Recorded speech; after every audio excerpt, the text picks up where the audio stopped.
Rebecca Ann Triska, known to family and friends as Becky, was a 15-year-old high school student living in Beaver County, Pennsylvania, in the late 1950s. She was described as about 5 feet 1 inch tall and approximately 110 pounds, with auburn red hair, blue eyes, and a freckled complexion.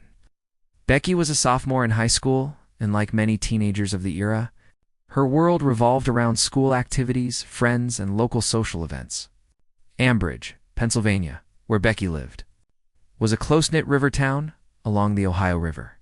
In the 1950s, communities like Ambridge often felt safe and familiar. Teenagers regularly attended football games, school dances, and community gatherings. It was common for young people to walk short distances or catch rides home with friends. For Becky and her family, Friday night, September 19, 1958, began as an ordinary evening. No one could have known that it would become the final documented night of her life. Welcome to Case Files of the Missing, where the search for answers does not end with time. Please like, comment, and subscribe. On September 19th, Becky initially planned to attend a high school football game in Newcastle, Pennsylvania. Her father had given her $2 to enjoy the evening. But when one of her friends realized she didn't have enough money to attend the game, the girls changed their plans. Instead, they decided to go to a dance being held at the Working Man's Beneficial Union Hall in Ambridge. The dance was a typical social gathering for local teenagers. Music played, students spent time together, and the evening carried on without incident. Around 11:30 p.m., as the event began winding down, Becky left the dance. From that moment forward, the timeline of events becomes extremely narrow. Some reports indicate Becky was planning to catch a ride home. Other accounts say she told 2 friends she was going to meet someone near the Ambridge Theater. That theater was only a short distance from the dance hall. 2 boys who had also attended the dance saw Becky outside the theater shortly afterward. She appeared to be alone, but nearby they noticed an older man. According to witness recollections, the man offered Becky a ride home. The boys reportedly told him he was too old to be offering a ride to a teenage girl. After that brief exchange, the man walked away. At that moment, it seemed the situation had resolved itself. But Becky's night was not over. Approximately 15 minutes later, Becky was reportedly seen again. This time, she was inside a car. The sighting occurred at the Route 88 drive-in restaurant in Harmony Township, just a few miles from her home area in Baden. Witnesses described the vehicle as a gold and white 1957 Plymouth. They also noted that the driver appeared to be an older man. Exact conversation or circumstances that led Becky into that car have never been confirmed. But that sighting would become the final verified moment in the timeline.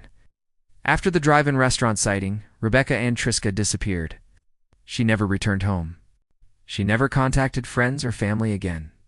Becky's disappearance triggered a search, an investigation by local authorities, because she had been seen entering a specific type of vehicle.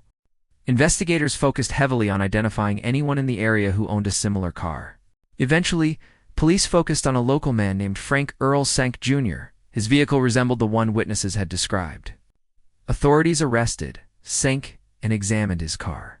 Inside the vehicle, investigators discovered red hairs and bloodstains. At first glance, this appeared to be potentially significant evidence. However, forensic science in 1958 was far more limited than what investigators have today. DNA testing did not yet exist. Hair comparison techniques could not provide the kind of definitive identification that modern forensic laboratories rely on. Senk denied knowing Becky and denied involvement in her disappearance. He said the blood found in his vehicle belonged to him. He also stated that the red hairs could have belonged to his nieces. Investigators attempted to compare the hairs found in the vehicle with hair taken from Becky's hairbrush, but the available forensic methods were unable to confirm whether they came from the same person. Without conclusive results, the evidence remained uncertain. Another development soon complicated the investigation. A young woman told police she had attended a football game in Aliquippa with Frank Senk that evening. According to her statement, they separated sometime between 11:30 p.m. and 11:45 p.m. That time frame overlapped with the narrow window when Becky left the dance and was later seen at the drive-in restaurant. The statement did not completely eliminate suspicion, but it created enough uncertainty that prosecutors could not move forward with charges. Senk remained in custody for several months while investigators continued examining the case. Eventually, he was released due to insufficient evidence. Rebecca Triska's disappearance remained unsolved. Frank Zank's name resurfaced years later for another reason. In 1962, he was convicted in the death of 13-year-old Jane Mary Benfield. He initially received a death sentence, which was later commuted to life imprisonment. He ultimately died in prison decades later. Because of that later conviction, many people revisited the earlier investigation into Rebecca Triska's disappearance. Authorities reportedly re-examined the case during the early 1960s while reviewing Zank's history. However, Rebecca's case itself was never resolved. Her body has never been found. Without that critical piece of evidence, investigators were unable to determine exactly what happened. Nearly a decade after Becky disappeared, her family faced another difficult step. In 1967, Rebecca Ann Triska was declared legally deceased. For legal purposes, her date of death was recorded as September 19, 1965. 7 years after the night she vanished. But legal declarations do not answer the questions families continue to carry. What happened after the drive-in sighting? Who was the man driving the Plymouth? And where is Rebecca Ann Triska? More than 60 years later, Rebecca's disappearance remains one of Pennsylvania's long-standing unsolved cases. Her final confirmed sighting still places her in a gold-and-white 1957 Plymouth, at the Route 88 drive-in restaurant late on the night of September 19, 1958. One possibility investigators have noted over the years involves the physical evidence recovered from the suspect vehicle. If preserved, those hair samples could potentially be re-examined using modern forensic techniques. Advances in DNA technology have solved many historical cases once believed impossible to resolve.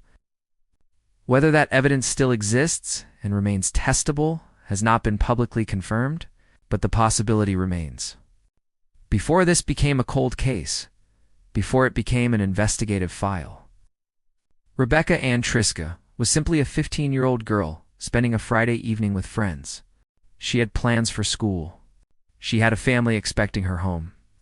She had a life that should have continued. Instead, her story stopped at a drive-in restaurant late on a September night in 1958. More than 6 decades later, the questions remain. What happened after Becky entered that car? Who was the man she was last seen with? And where is Rebecca Ann Triska?